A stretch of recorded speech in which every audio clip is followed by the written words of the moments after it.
भारत में एक ऐसी जनजाति है जो लगभग 30,000 सालों से अकेले रह रही है। उसने 30,000 सालों से बाकी वर्ल्ड को नहीं देखा। वो अभी भी स्टोन एज के टाइम पे जी रही है।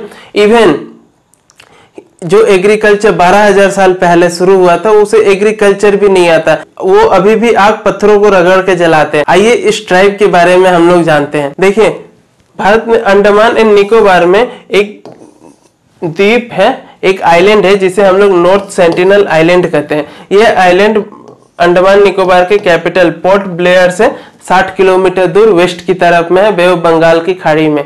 इस आइलैंड पे एक जनजाति रहती है, एक ट्राइब रहता है जिसे हम लोग सेंटिलिनीज कहते हैं। सेंटिलिनीज का इनका नाम बेसिकली ये नॉर्थ सेंटिनल आइलैंड से पड़ा है। हम लोग इनका नाम भी नहीं जानते कि ये लोग अपने आप को क्या बुलाते हैं।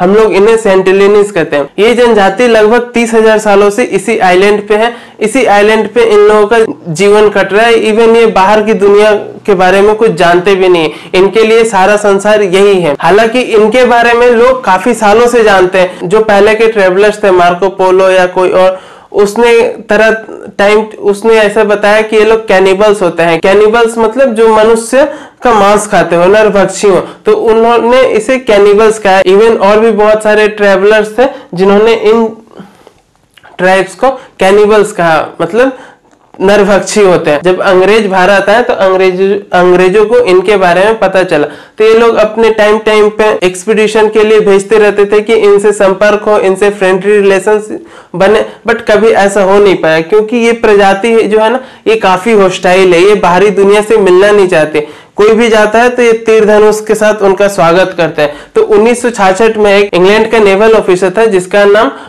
बिडाल पोर्टलैंड था। जब वो ये आइलैंड पे पहुंचा तो उसे काफी होस्टाइल सिचुएशन का सामना करना पड़ा।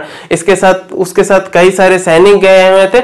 उसके बावजूद भी 3 दिनों तक ये उन लोगों से सामना करते रहा। अंत में जाके 2 बुजुर्ग को और 4 बच्चों को किडनैप करके पोर्ट ब्लेयर लेके गया। अब पोर्ट ब्लेयर ले जाने के बाद 2 जो बुजुर्ग थे वो डेथ कर गए, तो बाद में वो फिर 4 बच्चों को वो आइलैंड पे ले जाके छोड़ दिया। इसके बाद से जो सेंटिलिनीज थे वो और क्रोधित हो गए और बाहरी दुनिया को देख के वो क्रोधित हो जाते थे। हमेशा उनका स्वागत तीर धनुष के साथ ही करते थे।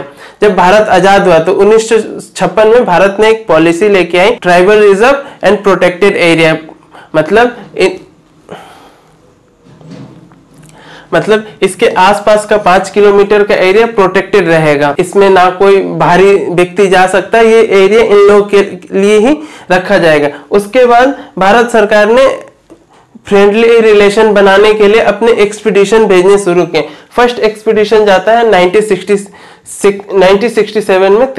त्रिलोकनाथ पंडित हेड करते हैं। त्रिलोकनाथ पंडित जी एक एंथ्रोपोलॉजिस्ट रहते हैं। अपने साथ 20 बंदे के ग्रुप को लेके जाते हैं, जिनमें गवर्नर रहते हैं और आर्म फोर्स रहते हैं, उनसे फ्रेंडशिप बनाने के लिए। बट जैसे वो लोग आइलैंड पे पहुंचते हैं तो जितने भी सेंटिलिनीज रहते हैं वो छुप जाते हैं, भाग जाते हैं, जिसके कारण त्रिलोकनाथ पंडित को उनसे मुलाकात नहीं होती, ना ही उन्हें देख पाते, बल्कि वहां के उन लोग के रहन सहन के बारे में कुछ पता करके लाते हैं। जैसे जाने के बाद ये पता चला था कि 15-20 झोपड़ी हैं, मधु वो लोग इकट्ठा करते हैं, जानवरों का मांस खाते हैं, खेती के बारे में उन्हें कोई आइडिया नहीं है, आग जलाना जानते हैं, ये सब के बारे में जानकारी मिली थी। उसके बाद 1971 में गवर्नमेंट ऑफ इंडिया ने उस पर एक बैनर लगा दिया कि हाँ, ये आइलैंड गवर्नमेंट ऑफ इंडिया के अंदर में आती है, गवर्नमेंट ऑफ इंडिया की टेरिटरी है। 1974 में नेशनल जियोग्राफी फिल्म क्रू पहुंचा वहां पे एक डॉक्यूमेंट्री बनाने के लिए, man in search of a man. जो डॉक्यूमेंट्री का नाम था man in search of a man. वो अपने साथ तिलकनाथ पंडित को भी लेके जाते हैं। वहां पे जाने के बाद ये 3 दिन का इनका ये एक्सपीडिशन रहता है। ये लोग बहुत सारे गिफ्ट लेके जाते हैं। इन्हें देखते ही जो सेंटिलिनीज थे वो काफी क्रोधित हो जाते हैं और तीर धनुष के साथ आके कोस्टल एरिया पे खड़े हो जाते हैं। किसी तरह जो क्रू के मेंबर्स थे वो नीचे उतरते हैं, जो गिफ्ट रहते हैं वो वहां पे रख देते हैं। गिफ्ट में आपका वो सुअर के मांस थे कुछ, और प्लास्टिक के खिलौने थे, और बर्तन था, और कोकोनट्स थे। ये सब वहां पे गिफ्ट देके जैसे ही छोड़े तो जो डायरेक्टर था, सेंटिलिनीज लोगों ने तीर मार दिया, जिससे वो घायल हो गए। इससे सेंटिलिनीज बहुत खुश हुए और जो बाकी सेंटिलिनीज मेंबर थे वो सुअर और जो डोल्स थे उनको लेके जमीन के अंदर गाड़ दिए, और जो कोकोनट्स और बर्तन थे उसे लेके अपने साथ चले गए। उसके बाद टाइम पे 1970 और 80 के दशक में तिलकनाथ पंडित ने बहुत सारे एक्सपीडिशन किए जो बहुत सारे सक्सेसफुल रहे। मतलब बहुत सारे में ऐसे हुए जो फ्रेंडली वेलकम, जिसमें सेंटिलिनीज ने फ्रेंडली वेलकम किया, और बहुत सारे ऐसे थे जो हॉस्टाइल सिचुएशन का सामना करना पड़ा। अब आता है 1991 में जो सेकेंड एक्सपीडिशन जाता है, जो हेड करती हैं मधुमाला चट्टोपाध्याय। जिस मधुमाला चट्टोपाध्याय के साथ तिलकनाथ पंडित भी जाते हैं। जब मधुमाला चट्टोपाध्याय वहां पहुंचती है तो एक अलग ही चीज होता है। जितने भी सेंटिलिनीज थे वे विदाउट वेपन, मतलब विदाउट तीर धनुष आते हैं, जिनके साथ धीरे धीरे करके फ्रेंडशिप बढ़ता है, और जो गिफ्ट लेके जाती हैं वो देती हैं। ठीक उसी दिन शाम को फिर से दोबारा मधुमाला चट्टोपाध्याय जी जब पहुंचती हैं शोर पे, तो जो सेंटिलिनीज के लोग थे, बाकी लोग वो फिर से तीर धनुष लेके खड़े हो जाते हैं। तो सेंटिलिनीज में से एक औरत बाहर आती है और शायद उन बाकी लोगों से बोलती है तीर धनुष रखने के लिए। वो बाकी लोग तीर धनुष लेके अपनी जमीन में गाड़ देते हैं, रखते नहीं है, सीधा गाड़ देते हैं। उसके बाद 2-3 बार और मुलाकात होती है। दोनों उस टाइम पे काफी अच्छे रिलेशंस बन रहे थे, मतलब दोनों आपस में मिल रहे थे। 1991 में ऐसा टाइम था जब कोई मेनलैंड इंडियन पर्सन जाके उन लोगों को छुआ था, कोई आधुनिक इंसान उन लोगों को जाके टच किया था। और 1974 में ऐसा टाइम था जब उनकी फर्स्ट तस्वीरें ली गई थी। ये सब जो तस्वीरें हैं 1974 में ली गई। ऐसे एक्सपीडिशन 1994 तक चलते रहे। इसके बाद फिर से वो लोग हॉस्टाइल हो गए। अब हॉस्टाइल का रीजन तो पता नहीं, शायद ऐसा हो सकता है कि ये जो गिफ्ट लेके गए थे उनमें उसके कारण उन लोगों की कोई बीमारियां हो गई हो, जिसके कारण वो लोग फिर से हॉस्टाइल हो गए। और बीमारी होने की संभावना भी हो सकती है क्योंकि उन लोग के पास वो इम्यूनिटी नहीं है जो हमारे पास है। हमारे एनकेस्टर से हमें बीमारियों की इम्यूनिटी मिलती आई है। वो लोग काफी आइसोलेटेड रहने का उनके पास ये इम्यूनिटी नहीं डेवलप हो पाई है। तो हो सकता है ऐसे बीमारियां उनमें फैली हो जिसके कारण वो लोग फिर से हॉस्टाइल हो गए। तो 1997 में गवर्नमेंट ऑफ इंडिया ने एक पॉलिसी अपनाई, आईज ऑन हैंड्स ऑफ की policy. Eyes on hands of की पॉलिसी मतलब हम लोग नजर रखेंगे लेकिन उनसे दूर रहेंगे, उन्हें उनके पास नहीं जाएंगे, उन पे नजर रखेंगे। अगर उन्हें कोई चीज की तकलीफ हुई, कोई चीज का दिक्कत हुआ तो हम लोग उन्हें मदद करेंगे, लेकिन ऐसे उनके लाइफ में इंटरफेयर नहीं करेंगे।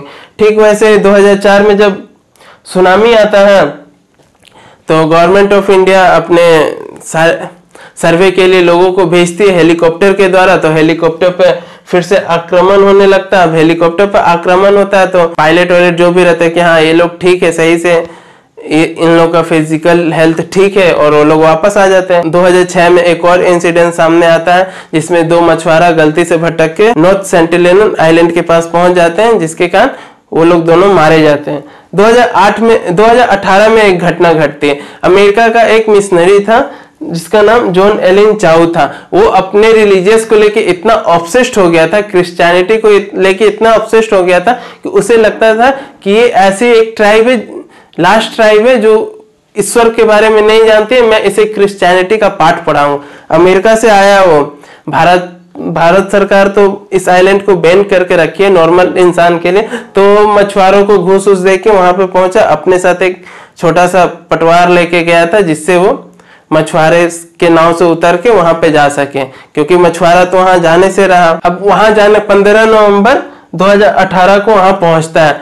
इसके साथ भी वही हॉस्टिलिटी के साथ वो लोग पेश करते हैं, तीर धनुष के साथ पेश आते हैं, जिसके कारण उसे 15 नवंबर को वापस आना पड़ता। 16 नवंबर को फिर किसी तरह वहां जाता है। 16 नवंबर को फिर से वो कुछ गिफ्ट्स लेके जाता है बच्चों को देने के लिए। तो उन्हीं बच्चों में से एक तीर धनुष मारता है। फॉर्चुनेटली वो तीर धनुष आके उसके बाइबल पे लगता है, जो बाइबल वो लेके गया था वो बच जाता है। फिर भी नहीं माना वो, फिर से 17 नवंबर को ट्राई किया जाने के लिए, और जो मछुआरा था दूर से देख रहा था, वो देखा कि वो लोग किसी मरे हुए आदमी को कंधे पे लाद के ले जाके गाड़ रहे हैं, तो वो समझ गया कि हाँ उसे भी निपटा दी। तो ऐसे है, गवर्नमेंट ऑफ इंडिया हमेशा इन पे नजर रखे और आइज ऑन हैंड्स ऑफ की पॉलिसी अपना के रखे कि इनके लाइफ में इंटरफेयर नहीं करना चाहिए, क्योंकि बाकी जो और भी ट्राइब्स थे अंडमान निकोबार में, उनके साथ मिलकर ये देख चुकी है। जो जोरवास थे, ओरांग्स थे, सिम्पसन्स थे, अंडमानीज थे, उनके साथ भी गवर्नमेंट मिली, वो लोग भी मिले, जिसके कारण उनमें प्रॉब्लम ऐसा दिखा कि वो लोग आधुनिक खान पीन के आदी हो गए, जिसके कारण उनमें ओबेसिटी की प्रॉब्लम दिखने लगी। आधुनिक लोगों के साथ मिलने के कारण उनमें नशा करने की आदत हो गई, जिसके कारण उन लोग का लाइफ स्पेन कम होते रहा और अब एक्सटिंक्शन के कगार पे आ गए।